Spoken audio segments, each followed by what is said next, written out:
Well, hello everybody, and welcome to this episode of HCTalk. As always, I'm your host, Lance Gormley, and our guest for the second time on the program is Mayor of Halstead, Dennis Travis. We talked a little bit in the past, if those of you that watched the program, to discuss the situation that's unfolding in Halstead, which is an economic development opportunity. Most would know it as BESS, or a BESS facility that is looking at wanting to call Halstead home. There's been a lot of discussion back and forth on it. A lot of people are trying to be as informed as they possibly can to try to get as much information as they can because, well, this could be a game changer for Halstead as far as an economic development opportunity. So some things have continued to move forward. I asked Dennis to come back out on the program and just discuss with us some of the new things that have unfolded. As far as I know, there's been some studies that have been done. There's been some regulations that have been put forth as far as planning and zoning for the city of Halstead surrounding the potential for a BESS facility. I've been watching meetings at the Halstead City Council and just seeing, trying to get as much information as I can. I'm a Harvey County resident. I'm not from Halstead, but what benefits Halstead benefits Harvey County, and I'm a Harvey County guy. So I just want to tell you I appreciate you coming on the program.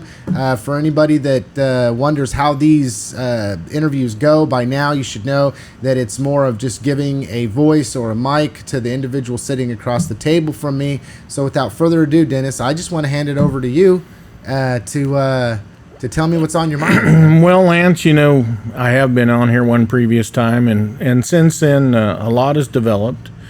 We're still no closer to getting a project on the table, which I knew we wouldn't be, but we've come across a lot of resistance in the community, and some of those actions on that group, not so friendly.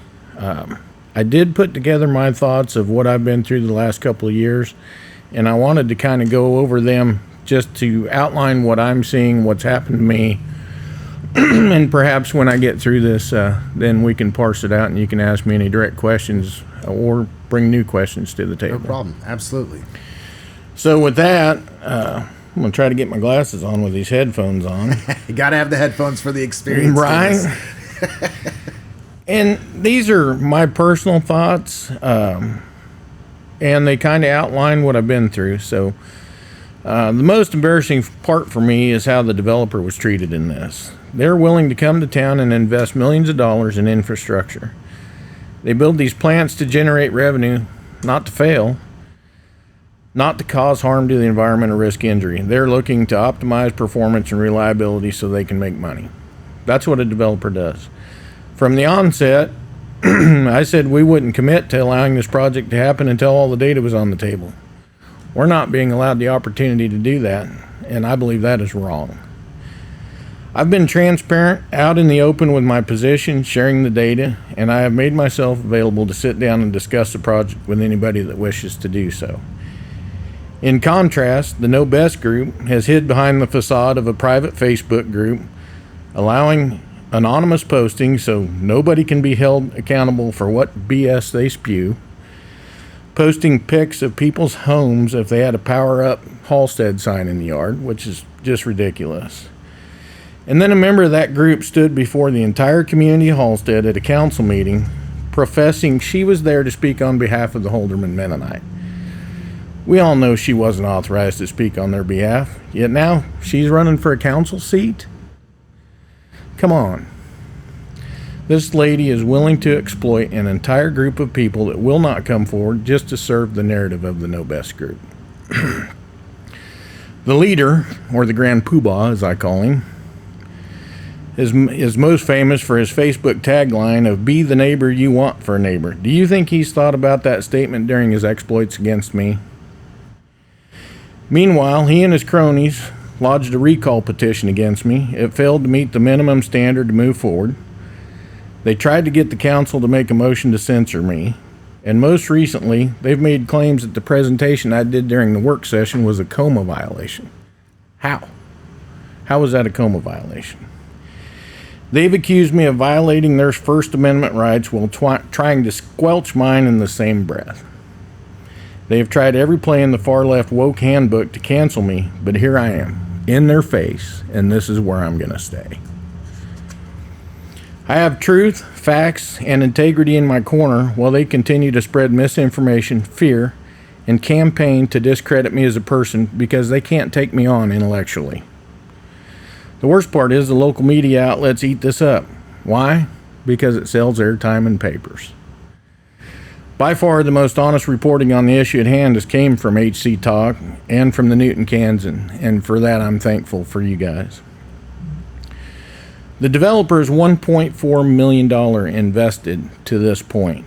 They would be required to invest another $1.6 million before starting, meaning they would have $3 million in capital outlaid before a shovel ever hits the ground. If they didn't have the means to complete this project, do you think they would have dropped $3 million before they even could begin? They have not been treated fairly. The petition out there requires 40% of the electors that voted for mayor in the last election. Well, with our numbers, that equals 134 people, or 6% of the population of Halstead, meaning an ordinance of 6% support could become law. I feel the state needs to change the requirements to 51% of the registered voters, but you and I both know that'll never happen. Really brings to light the importance of local elections, doesn't it? So, I've seen about 20% of our population that have taken up arms with the No BESS group. So now you've got 6 to 20% of the population of Halstead that's potentially costing the city $5 to $10 million conservatively in future revenue and sending a clear message to site selectors we are not friendly towards economic development, potentially costing the city millions more. The governing body passed a 2.5-year moratorium to properly define and adopt regulations. This is responsible governance, in my opinion, and even though I was absent at that meeting, the council knew I would support it. All-out bans tend to make issues more polarizing as it frames the issue in black and white terms, which makes people more interested in defending their position rather than considering the facts. The thought of allowing residential BESS and banning commercial industrial BESS, in my opinion, is ludicrous.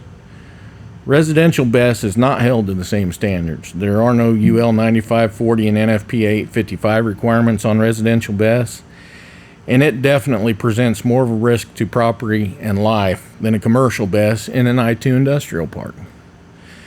So you're okay with some DIYer installing this less certified, less engineered system closer to your home, potentially next door, but you're not in favor of allowing a UL NFPA certified engineered system that has been certified by multiple engineering firms with expertise in the industry in an I-2 industrial park? Why does Halstead have an I-2 industrial park? I believe the intention of our Halstead forefathers had for this ground was to encourage industrial economic growth for the city, not to lease it out to be farmed. In 2023, the BESS market in the U.S. was valued at $712 billion, and it's projected to grow at a compound annual growth rate of 30.5%. What does that mean for Halstead? With a 2.5-year moratorium, we can keep this opportunity on the table. This does spell trouble for the current developer, but my allegiance is to the city of Halstead, not a developer. The No BESS group knows this and is why they are trying to shove this poorly written ordinance down our throats. In 10 years, because of the growth, we will be watching our neighboring communities benefit from the financial impact this technology will bring to our area, and the opportunity for Halstead will be over. We will be left scratching our heads figuring out how to pay our bills. To date, there are at least 820 grid-connected BESS projects across 39 states in the U.S., including Hawaii. I posted about Hawaii yesterday. 0 deaths have occurred related to any malfunction or incident at these facilities. I dare you to compare that to other industries that exist in Halstead. BESS growth in 2024 was up 66% and is up 1,016% from 2020 to 2024, with 2020 being the birth of what I call modern BESS, or containerized battery sections. The capacity is projected to be at 170 gigawatts by 2030. Projected growth for 2025 is 18 gigawatts installed by the end of the year. That would represent 128 facilities the size of the proposed Halstead site. First quarter of 2025, there were 7.4 gigawatts put online, and that would equal 52 projects the size of the proposed BESS in Halstead. It set a record for the largest growth in the first quarter to date. Over half of these BESS are sited over aquifers. If the technology was so inherently dangerous as the No BESS group has falsely suggested, don't you think the federal or state government would have stepped in to stop the progression across the U.S.? The radical position of the No BESS group does not allow for rational conversations about the technology. They refuse to accept the modern safety record of containerized BESS. They refused to acknowledge, by denying due process for this developer, they are destroying any chance for future economic development for Halstead. Unfortunately, the actions of the No BESS group, with their smear campaigns, false information, and all-out assault on anyone thinking differently than them, has resulted in a portion of the governing body to weigh in with emotion rather than sticking to the facts and looking at the data. The minute leadership of any community lets emotion and political pressure get in the way of doing the right thing, we are potentially sunk. Sometimes it is up to the leadership of a community to protect its citizens from themselves. If my fellow governing body members don't have the stomach to stand up to radical, illogical, bully groups, then they should not have occupied the chair in the first place. I have personally heard from a multitude of Halstead residents that support exploring and vetting this project, and some outright support going ahead and building it. But they are afraid to step forward and face the antagonistic and radical behavior of the No BESS group. To see this going on in Halstead is just shameful and embarrassing.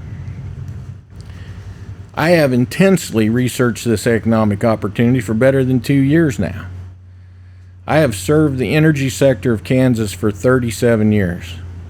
I have billion-dollar companies that rely on me and my experience to streamline their process, improve their controls, improve their safety measures, and improve their bottom lines. Many of my customers are my friends too, and some of them will watch this video. I would encourage them to comment regarding working with me on these types of application. In my opinion, this opportunity is safe, it is economically viable, it is good for Kansas, and it would be great for Halstead. And for those that want to know where I get my information, I get a lot of it from Wood Mackenzie, Grandview Research Group, EIA, or the Energy Information Administration, Energy Storage News, Fire Risk and Alliance, Siemens, Tesla, SunGrow, Fluence, the IBEW, the NJTC, NECA, the NEC, the NFPA, and UL, and there are others. That's how I wanted to start off today, Lance, so you've been sitting there digesting that statement.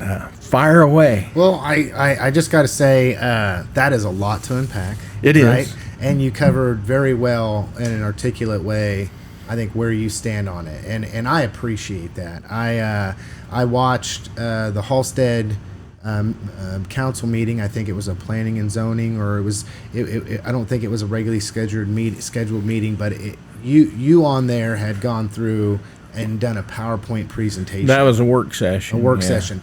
And because of the way my mind works, right, and I'm a pro-economic development guy on the forefront. I have an MPA, economic development. So I understand these processes and know that, the more information that's provided, the more research that's done, what you did through the PowerPoint presentation, the discussions that have happened over time, are all things that must take place in order to really come to a conclusion of sorts, whether Halstead decides, hey, we want to be home to this, or not so much. But I'll just say, adding to what you said, not your words, mine. I have tried, Dennis, on multiple occasions to have a discussion, whether it be on social media, whether I've tried to join the No BESS group to see, well, what are they saying? Why are they saying it? So I can fact check this information, even down to having an opinion that is pretty moderate. I just want to know more. I just want to know what both sides say. I want to take that information. I want to research it. And of course, I'm not you, right? Because you're the mayor. I mean, Halstead's decision is Halstead's decision, exclusively Halstead's. And I understand that. Since I'm a Newtonian, even though I'm a Harvey County resident, we're all Harvey County residents, I've tried to take the approach of, this is the Halstead community's decision. But I will say that I concur with what you experienced in my own situation, where I just see something, I ask a few questions. I want to know. I genuinely want to know. Well, why do you think this way? And then because I have critical thinking skills, I pose questions, provide similarities. Oftentimes the thing I go back to is we all love the rail system. Maybe Newtonians not so much because we get stuck by it all the time.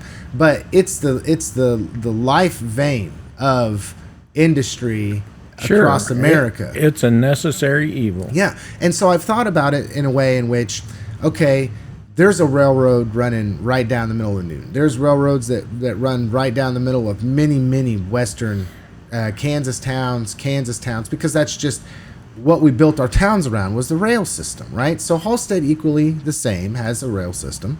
And the block that I have in my mind is I feel, and this is a feeling, but when we talk about the catastrophic events that have taken place in certain pockets or areas of where these facilities are located, different states, different regions, different locations, it would almost be as though if we were to have this mindset that we are only going to take a snapshot of the worst case event or scenario that took place with any kind of industry. It doesn't matter what kind of industry it is, similar to rail in East Palestine, right? The situation that happened there that made national news, a train derailed. For those that are wondering what I'm talking about, you can easily Google it. Catastrophic event, horrible, not good, worst case scenario. Well, does that mean then by the extension I should consider that the potential for any train crossing any train track across the United States could wind up into this worst case scenario and be anti-rail? I mean, I know I just threw a lot at you, but I'm processing what you're thinking and then talking, and it's like you hit so many things on the head with the conduct, the inability for there to be an open, honest, transparent discussion, the way that people are handling the situation. You've been hated on tremendously because you've used the word mob mentality. I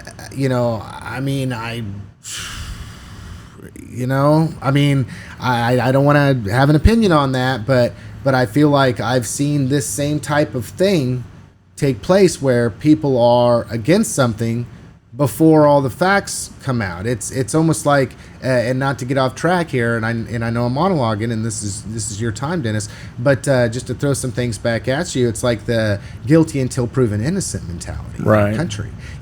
Just because somebody was arrested for something does not make them guilty. So therefore, similarly, just because somebody says something or believes something is a certain way doesn't make it so. Like, let's hear the facts. Let's hear let's be presented with all the facts, both sides, and then let the jury or the community decide, right? I thought about this on the way in here today, Lance. Out here west of town on Highway 50. Remember when there was that accident and that semi crossed the median and went down through the storage area and wiped out part of that storage building? That particular incident risked more human life and more property damage than a BESS fire would in our industrial park. But people don't even think about that. there's other incidents I could point to that could risk more life and more property damage than a BESS sitting by itself in an I-2 industrial park.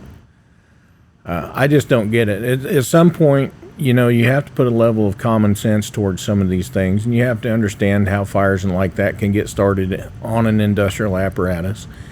And I've been in that industry for 37 years. And, you know, we plan for that stuff. We mitigate for those dangers.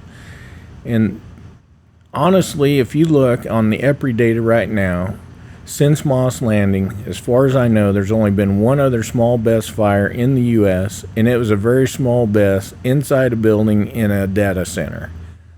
That's the only fire in the U.S. that's happened since Moss Landing.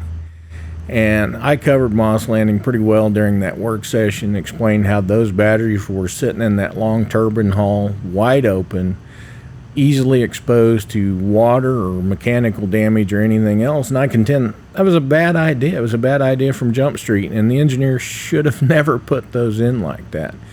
And now here we are. We're in a world where we're living by those consequences from that action early on when they were just getting familiar with the technology.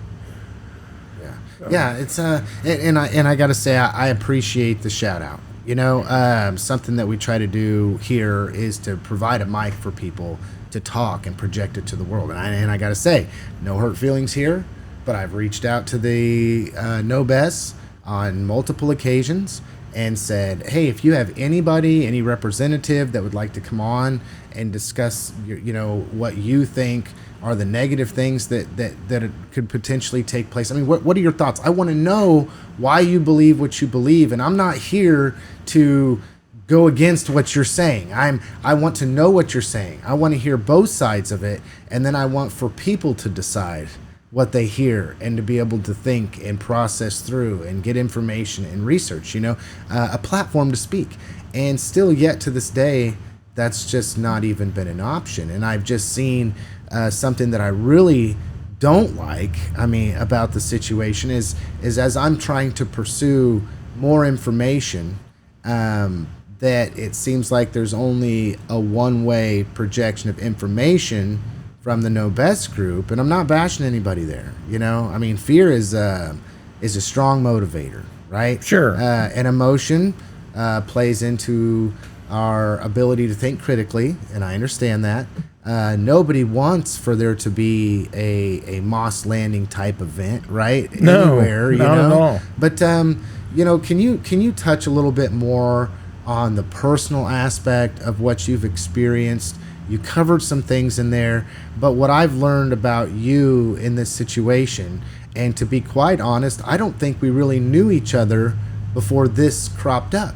And it was just me trying to seek your perspective, your perception, what information you have, and what's going on in you, in your brain, in your heart, and what you want for Halstead. And you've been so open and transparent, and any question I've ever asked, you've answered it, and you put me to the right direction where I can find the data and where you came to your conclusion. Why do you think, minus the fear of what people are experiencing, and minus the ability to think clearly and try to come to an educated conclusion based on that fear, do you think that Halstead is experiencing the fracturing that it actually is?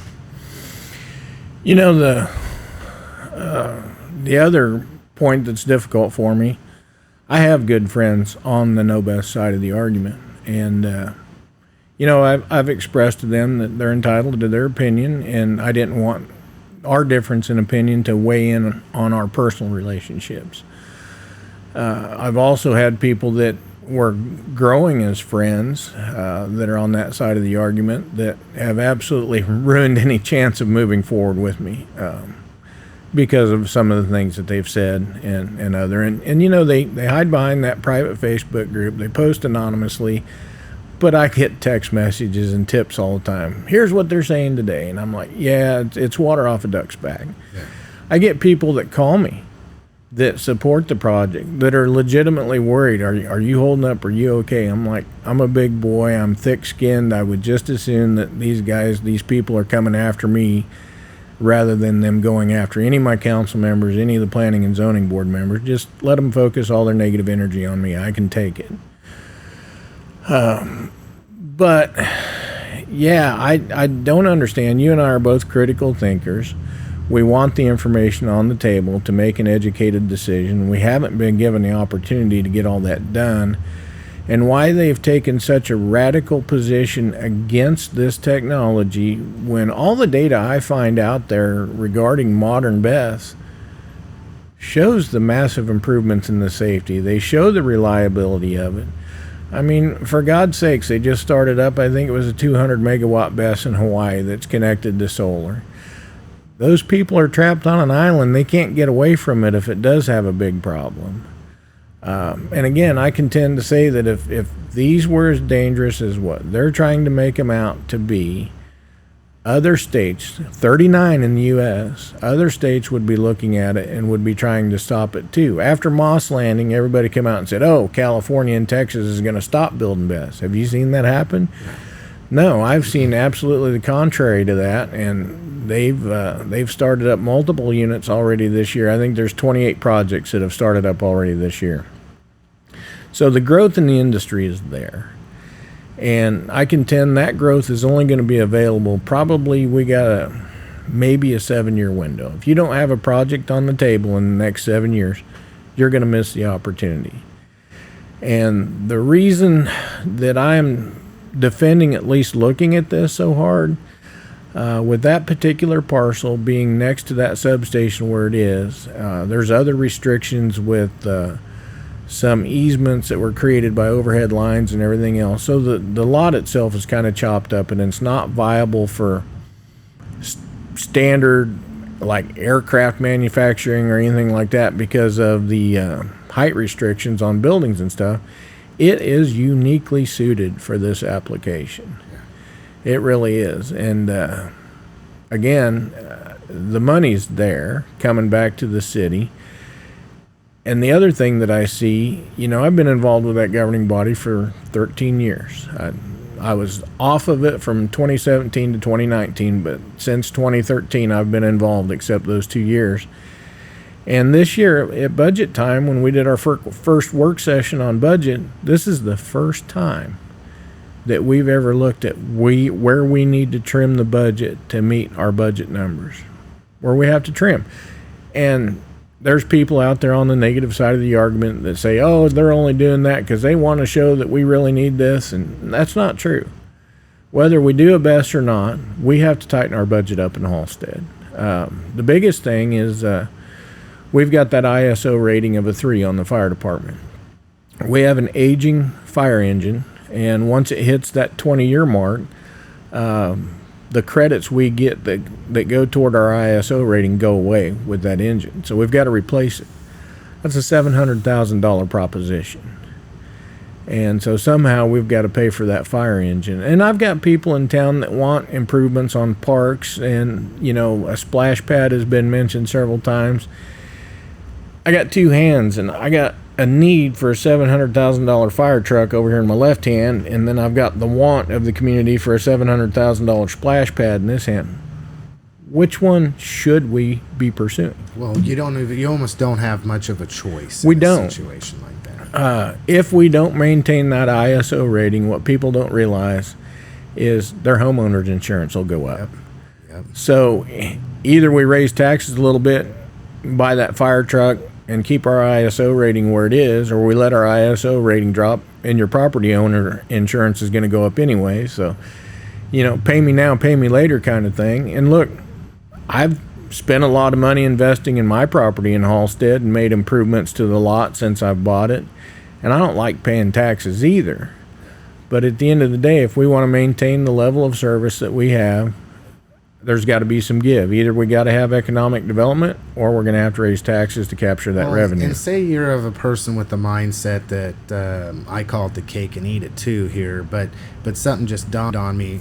You had mentioned in what you had written about the fact that there was a push or a desire to allow for residential properties to have a BESS facility attached to their residential property. Okay, so what kind of a problem are we creating if we do the two, which is allow for there to be BESS facilities right next to somebody's home or in their home in a residential area?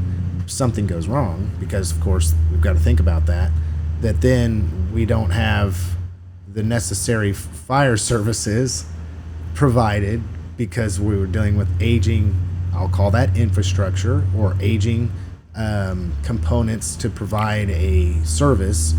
Well, now you're setting yourself up for a really, really bad, I mean, we talk about these hypothetical bad situations, that's kind of right there, in the forefront. I mean, that's just something I thought of right then. Well, and that's my point with residential BESS. With commercial industrial BESS installed out there in our industrial park, if one of those batteries catches on fire, what does it risk?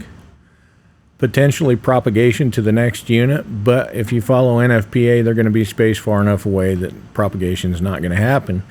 So you risk the financial loss of that single unit, and that's a loss that will be suffered by the owner of the BESS. Now, let's go to residential BESS. You have a neighbor that put one in his garage. His garage is 10 feet from your house. It fails, starts on fire, 2 o'clock in the morning.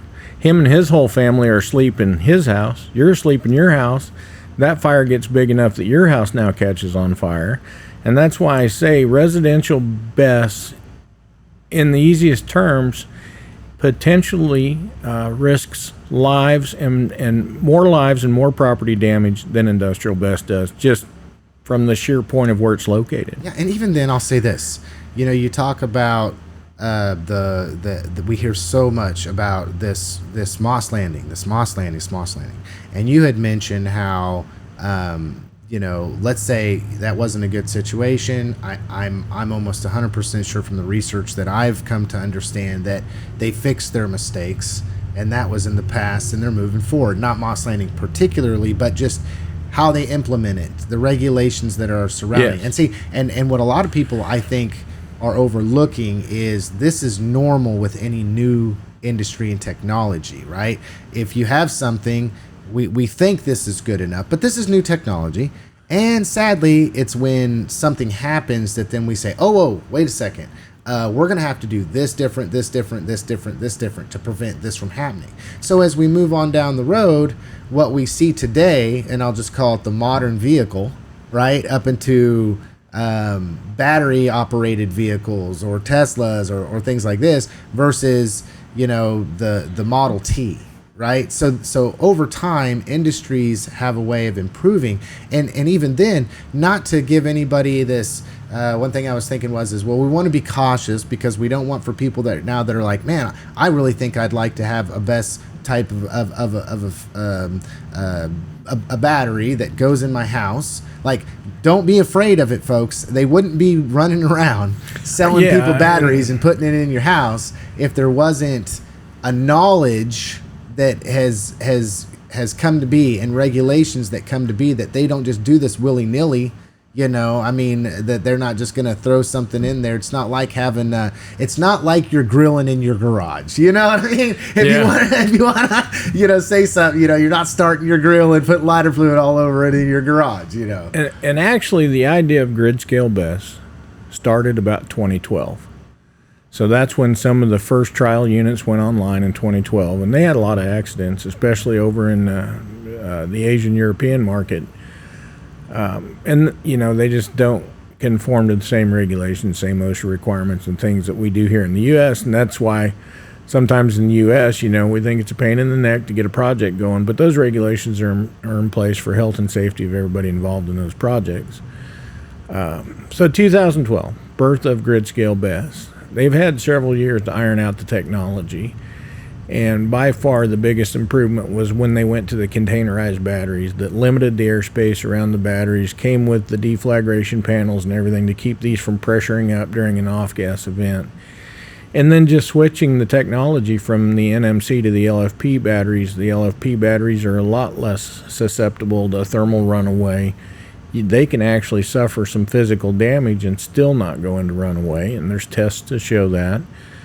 There are other emerging technologies. I touched on one when I went through that presentation during that work session. It's a zinc-based flow-type battery system.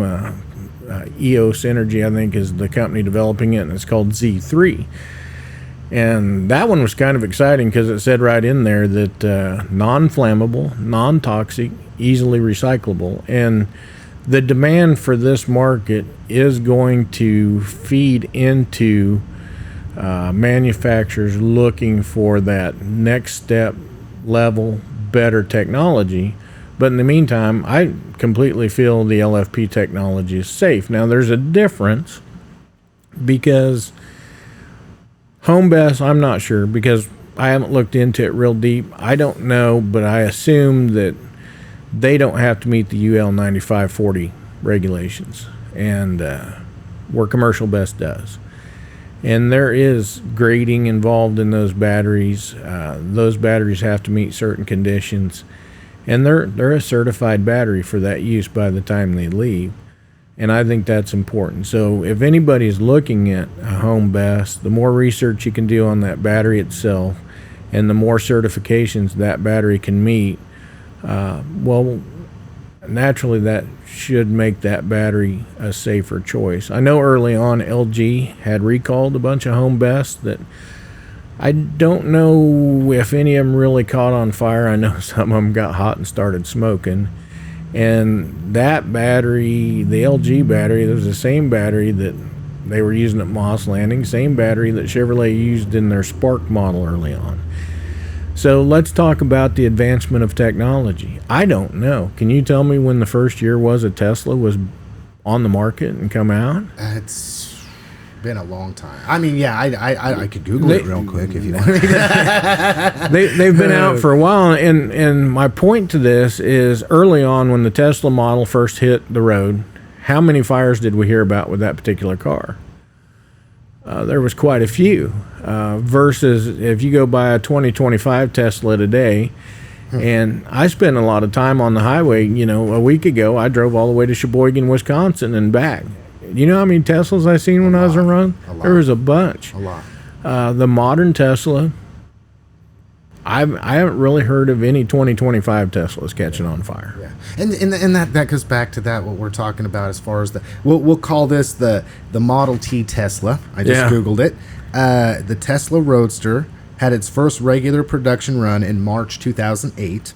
A prototype had been unveiled just a little earlier in July of 2006. So we're talking about a 19-year period of time. We know how fast technology evolves in this country. Yeah. They've had 20 years to perfect the technology, and they're getting there. Yeah, yeah, and then go into this is something, and I'm going to project here onto you, and I hope this is not negative in any way because I don't want for doom and gloom. I don't like doom and gloom. I like optimism here, and not to say that.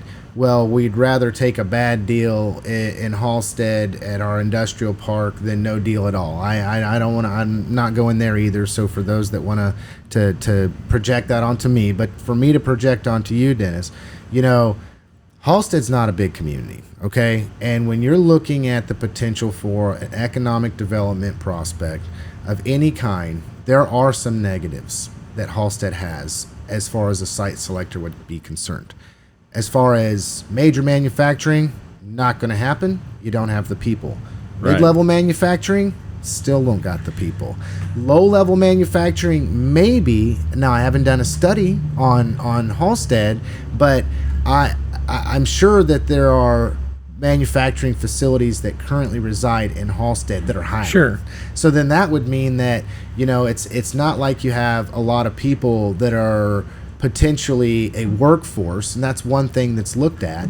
Then you know you'd mentioned about kind of the challenges that the industrial plot that you all have if there was some chain manufacturing, you know, or air capital, right? I mean, potential for somebody to come and be able to produce a product that is a chain product to a larger product that takes place with either Boeing or Cessna or Beechcraft or whatever. You're just using your own words.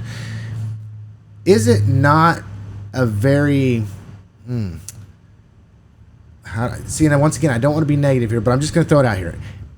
When you're talking about what can be filled in the industrial park that's going to generate revenue to ensure that Halstead residents remain in a solvent position going forward financially, are there a whole lot of options and people knocking down Halstead's door to bring something here? Or does this, in your opinion, seem like something that is a good fit for many reasons? Not saying that you're going to go ahead and say we need to move forward with this, because I know you're keeping an open mind. But I think about it and I think, well, it's not creating jobs, so it doesn't need people to work at it, right? It's a freestanding facility that generally operates on its own accord, obviously, right? Especially if it's put in correctly, and potentially for the next 10, 20 years, Halstead could see a large revenue stream from that to help with all things like new fire truck. Hey, you want a new fire truck and a new splash pad and some improvements to our roads and some improvements to our park, and maybe the opportunity to court some other industrial or commercial, prospects. I mean, just kind of, I threw a lot at you, but I think you get where I'm going. Yeah, and that's a great point, Lance. And so that parcel's empty right now, right? It's been empty for the last 40 years. So how many opportunities do you think have came along? But you did touch on an important subject. A lot of the people on the no BESS side of the argument were like, well, this doesn't create jobs. And you're right. We do not have an employee pool in Halstead. There's 2 companies in town now that utilize that Hutchinson Correctional Facility labor pool. And the Hutch Correctional Facility won't let that program exist in your community if it's taking jobs away from people in your community. Okay. They don't want to compete with your local workforce. Another company in town, they've had a help wanted sign up since I moved to town in 2011. So the argument that it doesn't hire people really is a moot point, because we don't have people to hire anyway. Then you got to look at it from the economic aspect, which is how I look at it. And, that original offer that was on the table that I sit here and I've said till I'm blue in the face, it's not the final offer. We need to negotiate that if we ever get to that point. At $500,000, if you took the top 10 industries in Halstead and added them together, it was still more than double what they pay in taxes. Say that again, because I think that's a profound number. Say that again. If you take the top 10 businesses in Halstead and add them together, what they pay in taxing revenue would come to about half of what that offer would be from that developer. And that's the initial offer. That's the initial offer. That's not the final offer. So the financial part of it is there. And I've said this most recently, this is a generational economic opportunity. We will never see another economic opportunity like this. Now, if we can't get this built, will I continue to pursue uses for that ground? Sure, that's my job. Sitting in that chair as mayor, that's my job, is to try to find somebody to develop that ground. But if you parsed it out, revenue per square foot, there's nobody that will touch this offer that's currently on the table. And I contend that's not the best offer we can negotiate with this technology. Yeah. Okay, so BESS facilities in general. One thing that I thought about, and I don't know if it's correct, right, because I haven't really had the ability to have an open dialogue with people that are not for the BESS, okay? But generally speaking, and correct me if I'm wrong, BESS facilities are designed to lift some of the weight off of the power grid. Okay. Yes. We're not going around building multi-million-dollar power plants anymore. And there's instances where, of course, we've, as a society, really leaned into this solar and wind energy. Yes. Okay. So for the BESS facility to store power that's produced by wind when it's overproducing its need, or solar, right? When it's not sunny outside, it's not generating energy. Or even natural gas or nuclear. Okay, so all across the board, it's there to capture store and then redistribute the energy that otherwise would be potentially being lost. Okay, so something I've wondered is, it wasn't that long ago, I'm sure you remember, where there was a debate similar to what's happening in Halstead. I almost want to say, my words, not Dennis's here, same player, same game. Which was that, of course, we don't want this wind energy, we don't want this solar energy, so we're going to do a moratorium and we're going to ban it. I mean, just all out ban it in Harvey County. Okay, that's fine.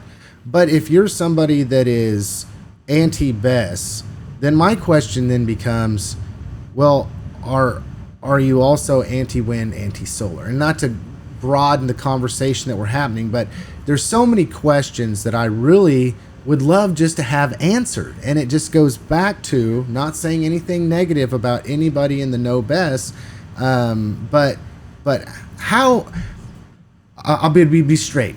How is it that in your opinion, does the discussion go from what we're doing, what we're talking about, getting information, coming to an educated conclusion on whether this is for our community or against our community, and Dennis being the boogeyman? I don't know how we got there.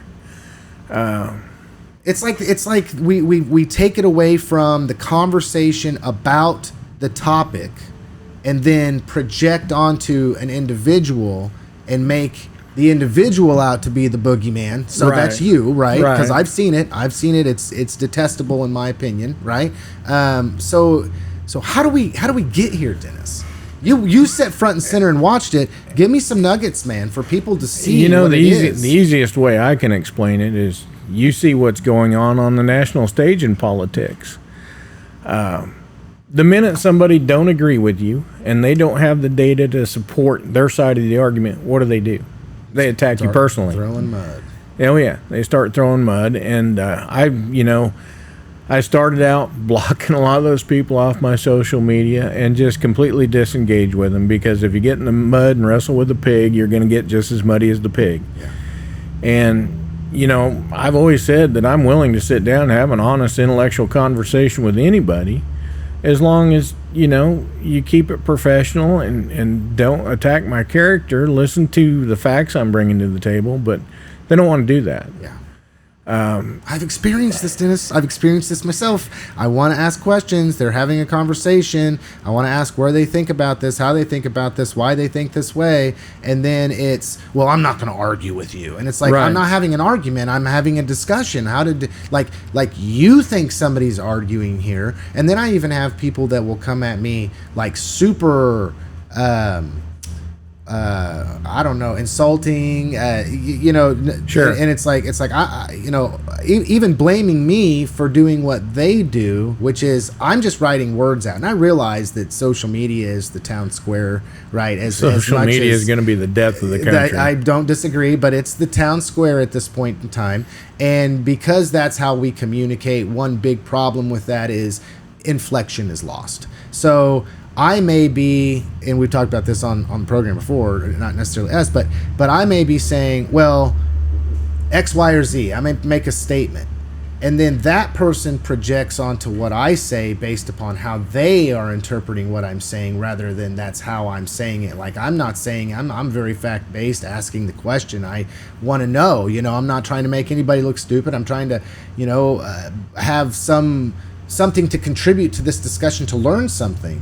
And it's like, oh, well, we're just not going to argue with you, or you've already got your mind made up, and then all of a sudden, then it's complete, like they must have went back to their no BESS group and said, don't engage with this person or something, because then it's just crickets. And I'm like, how does this happen? What is there a way for us to have? I try to do that on this program, right? I don't have, we have the ability to have somebody else sitting here.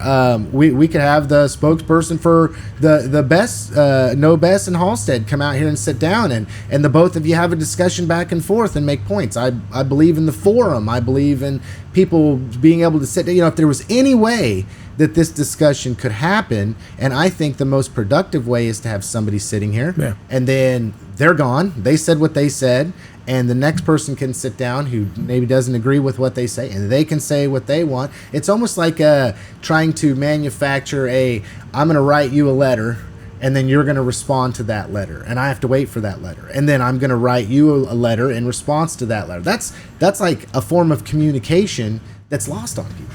Yeah. And, to be honest with you, I've had several conversations over the last 6 months with people, random people and people that I know. Either I'm out on the golf cart, or, my wife volunteers two Wednesdays a month at the Legion, and I'm hanging out down there eating my supper and visiting with people. And I'll ask them, where are you at on this project? And the overwhelming majority of the people that I talk to, they look me right in the eye and they say, you know what, Dennis, we're stuck in the middle because we haven't heard enough. And I look them right in the eye and I say, you know what, that's exactly where you should be.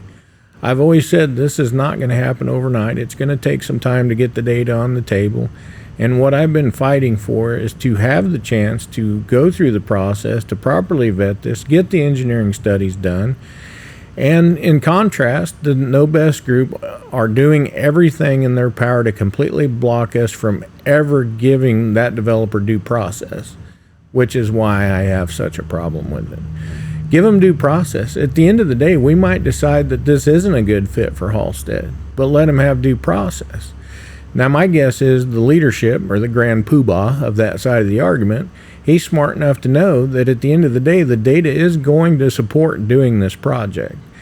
And if they're successful with their 10-year ban here in town, we're going to see other communities benefit from the technology. Because it's not going away. It's not going away. The growth is too tremendous right now. I mean, you've seen the growth numbers I've put up. I've been tracking it for some time now. I have never seen an industry with that kind of growth pattern. It's actually amazing when you start really looking at it.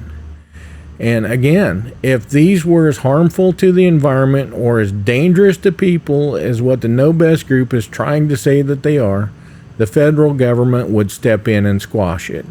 And they're not. Yeah. They're incentivizing it. Yeah. Well, and then I go back to this, something that just came to mind was community. When it's like, everybody wants power. Everybody wants for when they go into their house to flip on the light switch and the light come on, or when they pop some popcorn in the microwave for it to do its job, or when, like now this time of year, when I turn on my air conditioner, I want it to cool my house, right? Okay. But I don't want a coal-fired power plant in my backyard. No. Well, at what point? I mean, there's got to be a happy medium here, right? Where we have to have energy, and then not only that, taking into consideration going full swing again back to Halstead and the opportunity for the economic development that this could mean and the impact it could make. Realizing this is where we're going as a society to store power for our grid. I mean, I told you that I was in Sheboygan, Wisconsin last week, drove up there. Sheboygan has approved, they're putting a BESS in up there, and it's right across the road from an existing coal-burning power plant. From my resort at my company meeting, I could see this plant, and I could see it from Lake Michigan when I was enjoying fishing up there too. But they're decommissioning that coal plant, and they're putting this BESS in as a distribution point for power locally in the city. And the mayor's first name's Brandon. I can't remember his last name off the top of my head, but I called him, had a conversation with him. Brandon, how did this project come about? He explained that to me. I said, did you see any resistance from your public? And he goes, no, and we just put them into special use permit off of the start, and we've had no resistance to the public because, quite frankly, they'd rather stare at battery containers than this coal plant. And I said, well, that's pretty interesting. It sure must be nice to be able to do economic development without any resistance in your community. And I was going to drive by and look at that plant while I was up there, but they haven't broke ground on it yet. But it is approved, and I'll be up there again next year. Maybe by then it'll be in service. So, let's get back to the story of the actual Halstead project. Early on there was a lot of questions, and, what's the fire risk look like? Well, Andy Lowe, our emergency services director, he weighed in with his opinion. He doesn't have an issue with it. He fully anticipates that he'll be able to contend with any incident that's out there. Then the aquifer comes up.